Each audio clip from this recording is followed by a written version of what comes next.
পোয়া মাছ রান্না হচ্ছে, সাগরের কিনা নদীর তা জানি না, তবে খেতে ভালো লাগে এই জন্য নিয়ে আসি।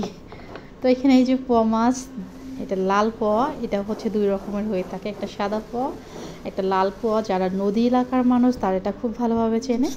তো আমাদের এলাকায় যদিও নদী নেই, আমার এলাকার মানুষ ওইভাবে চিনবে না, তবে ঢাকায় আসার পরে আমি এটা খাওয়া শিখে গিয়েছি, আর খেতে ভালো লেগেছে জন্যই আমি মাঝে মধ্যে।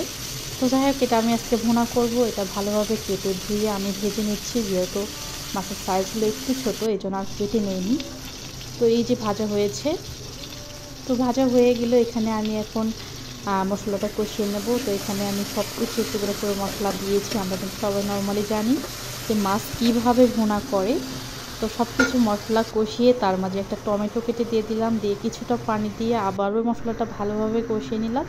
নেওয়ার পরে কিছুক্ষণ পরে একটু পানি অ্যাড করেছি, পানিটা বলক আসার পরে মাছগুলো দিয়ে দিলাম, দিয়ে এই যে গরম মশলা দিয়ে মাছটা এখন আমি নামিয়ে নেব। তো কেমন লাগলো সবাই কমেন্ট করে জানাবেন।